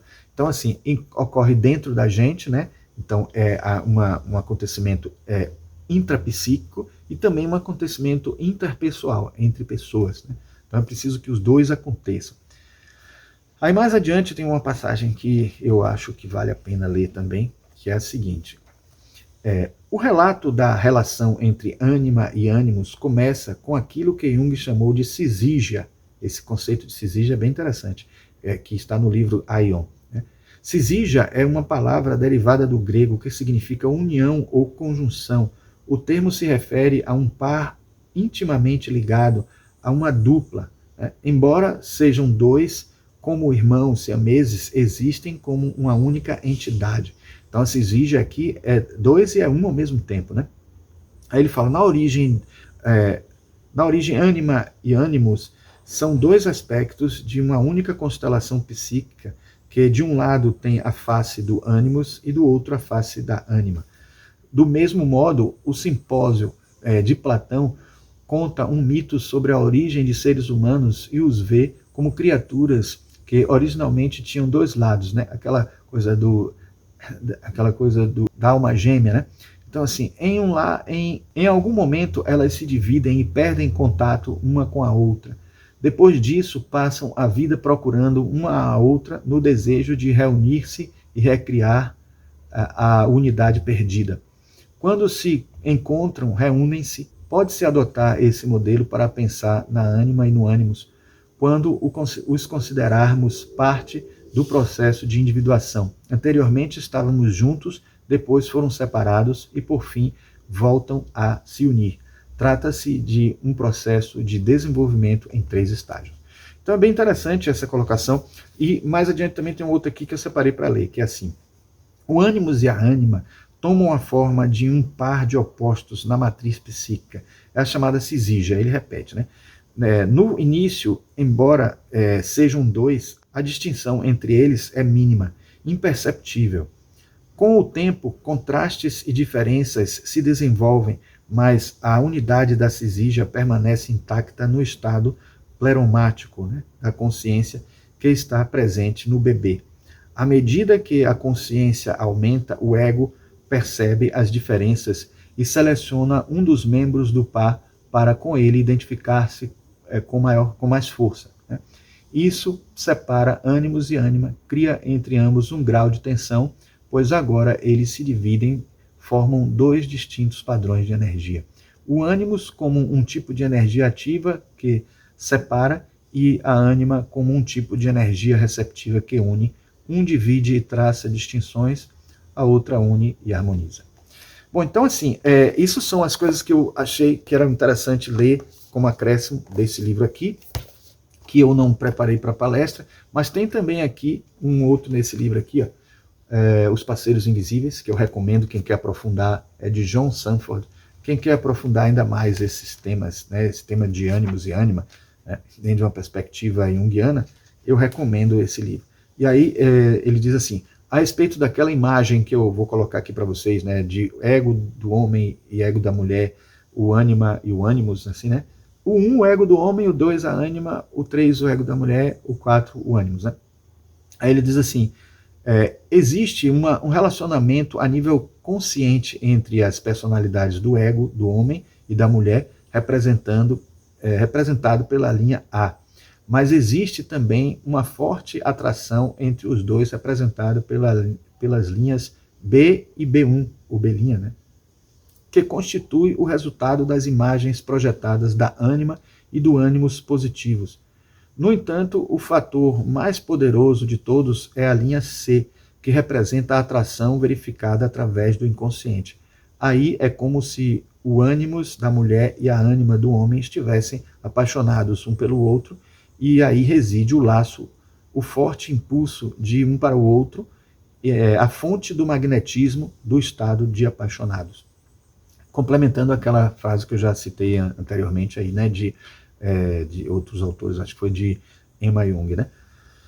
E depois assim, ó, ter a experiência de apaixonar-se equivale a tornar-se aberto aos assuntos do coração de maneira maravilhosa.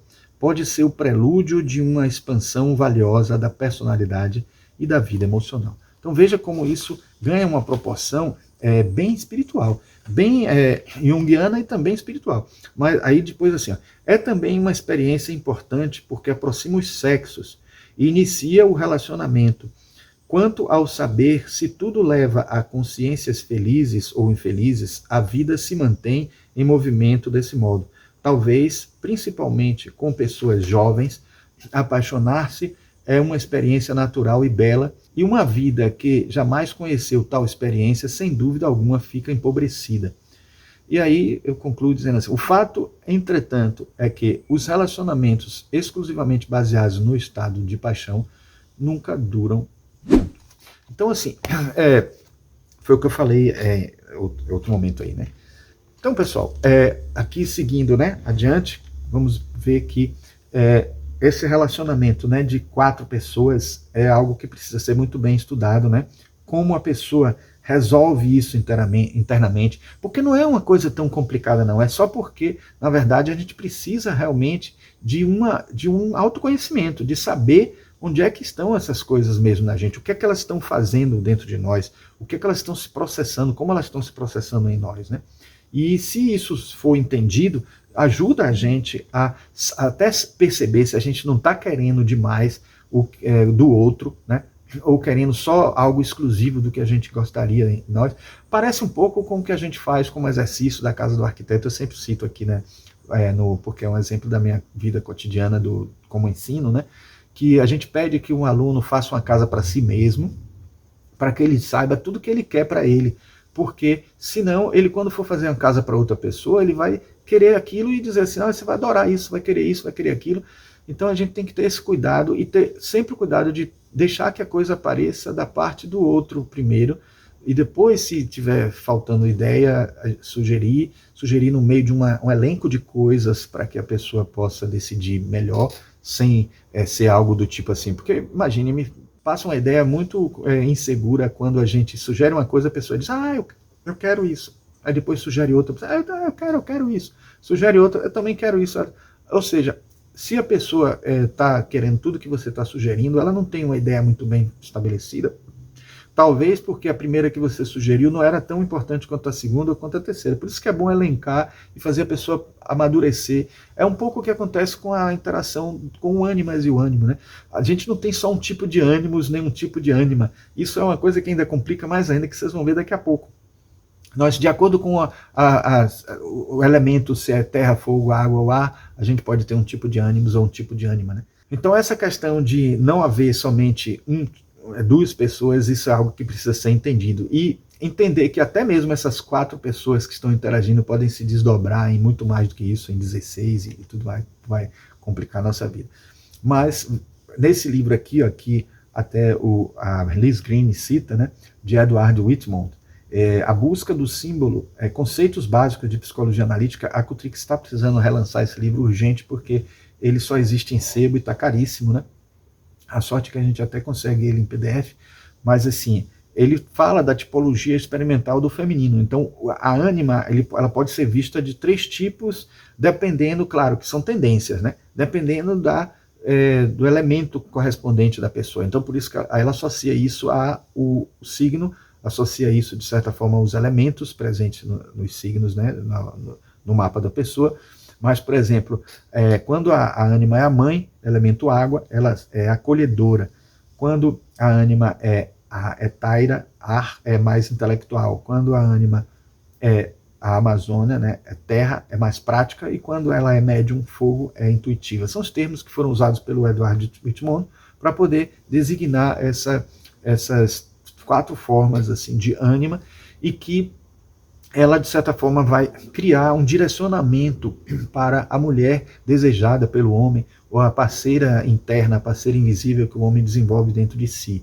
E isso acaba tendo que casar com ânimos, que é como se você estivesse casando o seu ego com o ego da outra pessoa, mas tendo que casar a sua ânima com o ânimos da outra pessoa.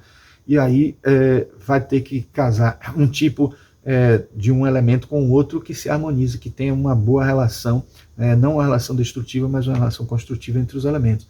Na tipologia experimental do masculino, que seria o ânimos, você tem o pai, que é a água, é o cuidado, o puer, que é o ar, né, infantil, o herói, a terra, o objetivo, o sábio, o fogo, o criativo. Então, que vale dizer assim, que na verdade é importante que o que é elemento terra de um se conecte com o que é elemento fogo do outro, o que é elemento ar de um se conecte com o que é elemento água do outro. Então, quando há essa relação, acontece uma interação muito boa entre esses 4 entre esses 4 seres, vamos dizer assim, que estão interagindo aí num relacionamento, né? Então, as interações podem ser saudáveis quando você tem a mãe com o puê, a taira com o pai, a amazona com o sábio e o médium com o herói. Então você vê aí que eles se complementam. Não quer dizer que quando isso não aconteça, não possa dar certo o casal, isso é importante dizer. Mas vai acontecer uma interação melhor, mais fluida, mais rápida e psicologicamente mais saudável.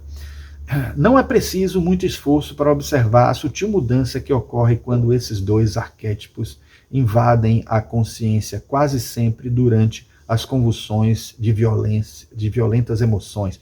É o momento em quando a gente está com raiva ou está interagindo por às vezes até numa DR ou numa relação com outra pessoa, de alguma coisa que o outro queria e que fosse feito, não foi feito, foi esquecido, não foi esquecido, coisas assim.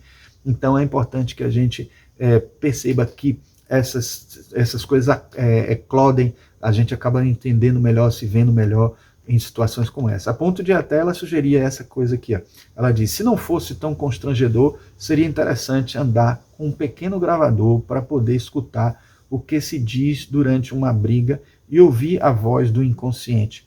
Depois de alguns minutos de escuta, dificilmente a ânima e o ânimos continuaria sendo conceitos abstratos. Ou seja, se a pessoa conseguir se ouvir, né, quando está falando ou numa briga ou numa coisa assim, ela talvez começasse a refletir melhor ou se transformasse um pouco mais nesse processo aí.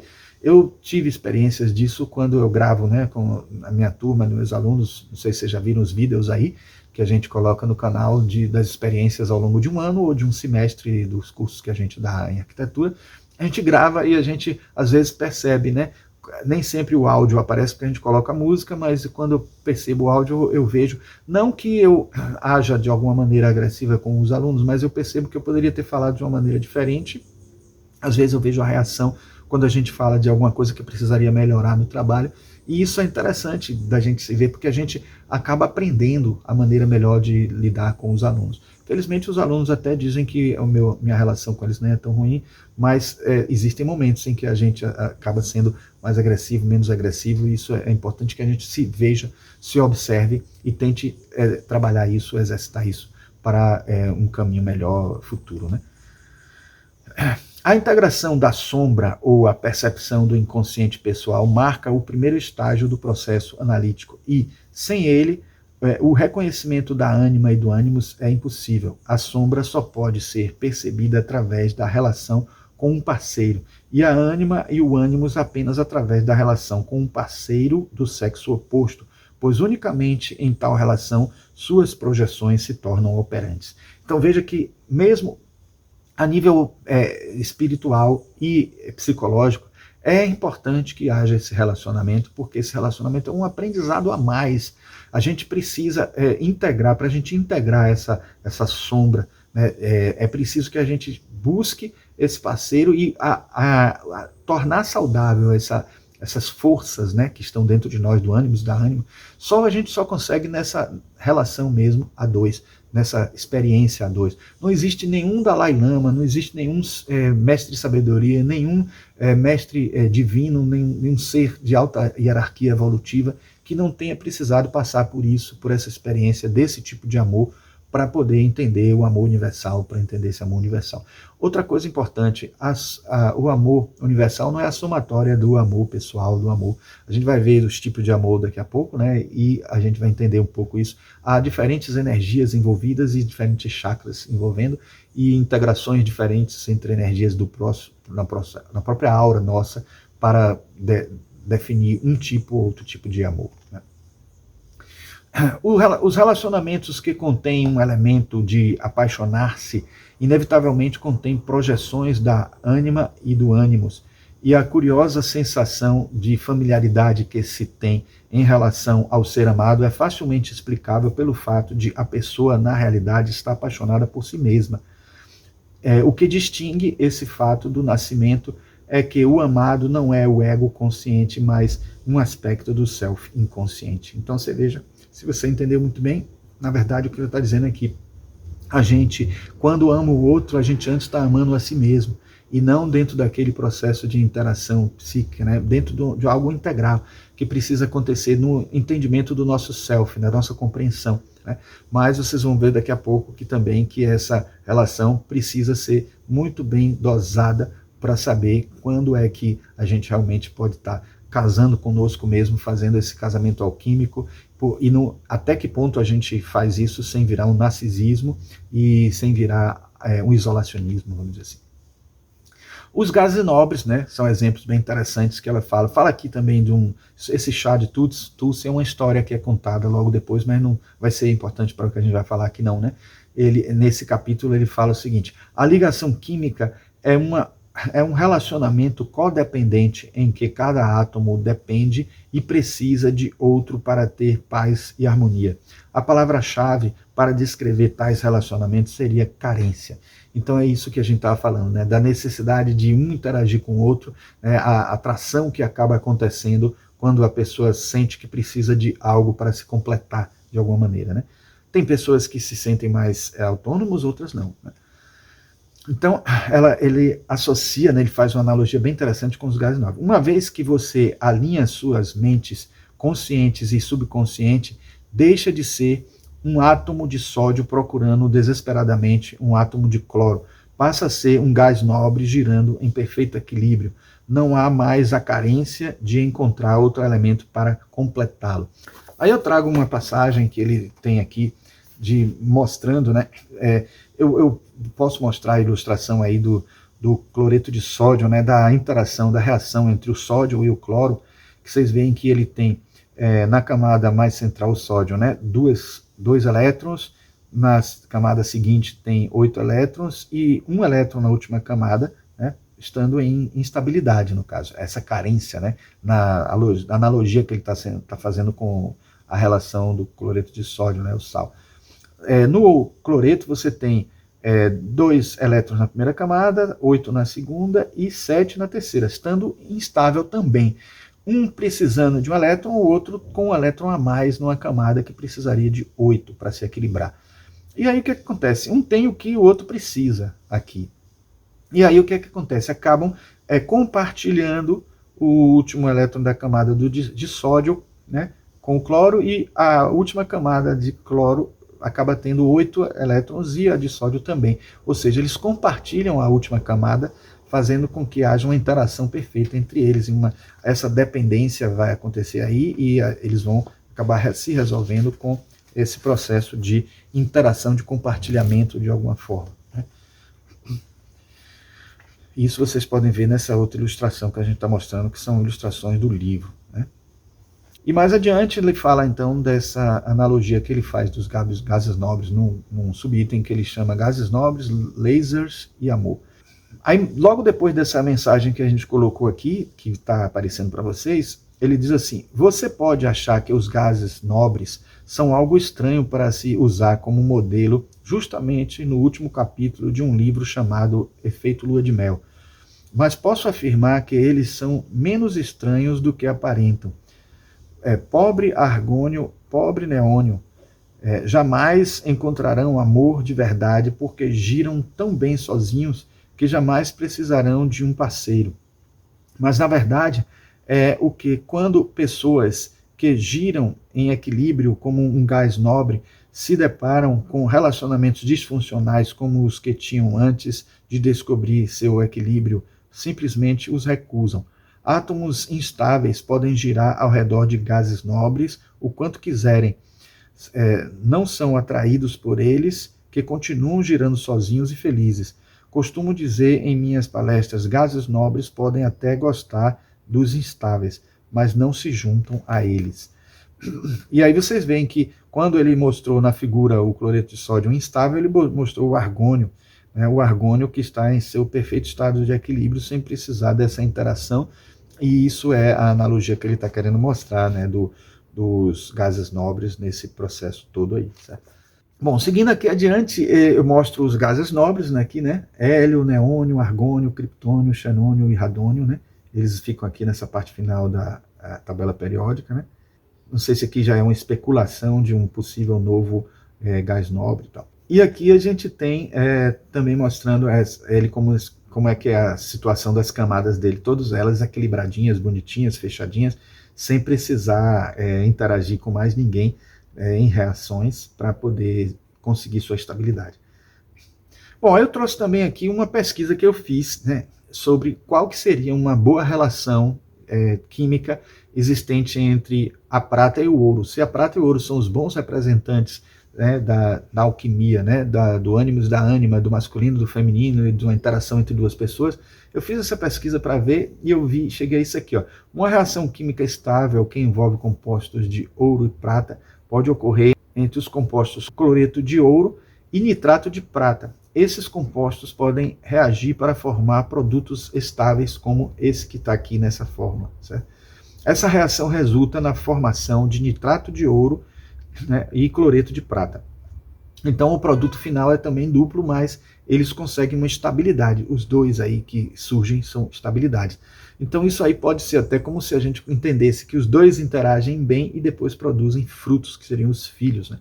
Então isso aí é uma forma de a gente perceber na natureza algo que se reproduz, né, no nível biológico humano, no nível psicológico, mental, no nível espiritual, enfim. Bom, eu trago aqui desse livro sobre o amor, de Carl Gustav Jung, que é o extrato, né, de vários textos sobre amor, essa passagem aqui, que é do próprio Carl Gustav Jung. O encontro de duas personalidades assemelha-se ao contato de duas substâncias químicas. Se alguma reação ocorre, ambos sofrem uma transformação. É uma frase famosa, conhecida de Jung, e que tem tudo a ver com isso que a gente está falando, né? No livro A Ciência das Emoções, de Bhagavan Das, a gente tem um capítulo que é o significado do amor. E ele diz o seguinte: o desejo de união através do mais elevado grau de reciprocidade possível entre seres humanos, o desejo de reciprocidade abrangendo todos os departamentos da vida humana, é o amor propriamente. E depois ele diz: amor é o encontro de dois iguais, nenhum dos quais no final ganha qualquer coisa do outro. É assim, em sua perfeição, o próprio clímax e a finalidade da virtude. Então é um livro que trata da emoção, trata dos estudos, né, da classificação das emoções, algo que no início ele diz que nem muitos autores aceitam essa possibilidade, e aqui nesse capítulo ele trata do amor e como o amor se traduz em efeitos, em resultados muito positivos no processo de crescimento espiritual da pessoa, a vivência dessa experiência do amor, né? Exatamente como Bruce Lipton fala dentro do viés científico, né? Científico caminhando para o transcendente, né? E aí eles acabam se encontrando nessa ideia, nesse pensamento. E aí eu trago agora, neste livro de Alexei Dodsworth, Os Seis Caminhos do Amor. Ele traz essas 6 possibilidades, né, de interação, né, os 6 caminhos do amor, que são pragma, o amor por conveniência, aquela pessoa que tem um amor pragmático, né, que nem sempre é só para poder dar o golpe do baú, mas também quando é uma pessoa que é da mesma profissão e acaba percebendo que é um engenheiro ou outro é arquiteto, e vão fazer sociedade, nem sempre dá certo, né, porque às vezes até complica, porque mistura o relacionamento com o profissional, mas é o pragmático, esse amor de conveniência, vamos dizer assim. O eros seria o amor com prazer, aquele que envolve a atração, o atrativo, o sex appeal, essa coisa toda. O pathos seria o amor com paixão, a coisa de ter mais do que o prazer, mas assim uma interação afetiva forte, com emoções fortes, com acontecimentos mais intensos, né? O filia, que é o amor de amigo, de irmão, de parente, de pessoa, mas um que seja forte e intenso, e que, no caso, quando se dá entre homem e mulher, e marido e mulher, esse filia aí, amor de amigo, está sendo algo que envolve também uma troca de ideias, um respeito, uma conversa mais amigável, trocando ideias sobre aquilo que o outro gosta, que aquilo quer, que aquele quer. O amor ludus seria um amor com diversão, às vezes um amor sem tanto compromisso, mas muito mais uma brincadeira, ele querendo assim se satisfazer por um viés até mais superficial, não tanto o do prazer sexual, mas do prazer de brincar, de estar ali junto, meio infantil de alguma forma, meio platônico de alguma maneira, né? E por último temos o ágape, que é o amor com compaixão, o amor que tem também o afeto, um amor mais profundo, um amor que seria, eu chamo até de incondicional, e que acho que faz parte da tradução que o Alexei coloca também, mas é aquela coisa de ter uma compaixão. E aí você diz assim, qual é o ideal? Na verdade, o ideal é que todos estejam presentes, né? Nós precisamos integrar todos esses sentimentos. E aí o que eu fiz? Eu tentei fazer um experimento que... eu vou primeiro mostrar para vocês como é que isso se dá dentro de uma perspectiva astrológica, porque o Alexei Dodsworth é astrólogo, né? Então ele é um dos fundadores da Personare, né? E está sempre trazendo aulas sobre a gente, de astrologia. E ele, claro, fez uma combinação aí somando as diferentes formas de amor, associando aos signos, ainda que seja uma tendência, não é uma coisa que a gente tenha que ver de uma maneira taxativa, definitiva e final.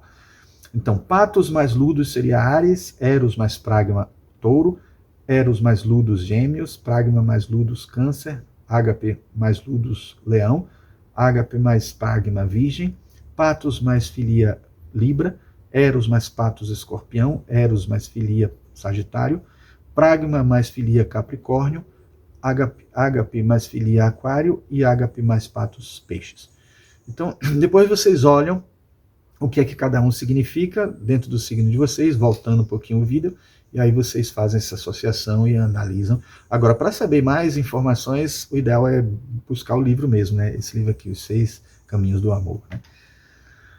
Bom, mas eu queria também agora acrescentar uma coisa que eu fiz essa análise, por isso que eu botei minha assinatura aqui embaixo, porque eu acrescentei tentando associar os chakras, né? Eu gosto sempre de ver como é que isso está associado a chakras e como eu percebi que muitas dessas formas de amor teriam ligações com chakras, eu senti falta de uma e acabei fazendo essa combinação, né? Já que eram 6, eu acrescentei mais um e descobri um que seria o Phronesis, que associaria o amor intelectual, aquele amor mais assim, que eu senti que não estava entre esses todos aqui, quase nenhum deles tinha essa associação com o amor de... o que mais se aproximaria, talvez, pudesse ser esse aqui o amor, filia de amigo, que eu também associei, botei o termo aqui fraterno, eu mudei também os termos, não tão exatamente o que Alexei coloca, porque eu tentei associar um pouco mais à energia do chakra mesmo, e como o amor filia que tem a ver com o amor de amigo, o amigo pode buscar o que o outro gosta e trocar intelectualmente, mas não é a mesma coisa do que simplesmente uma...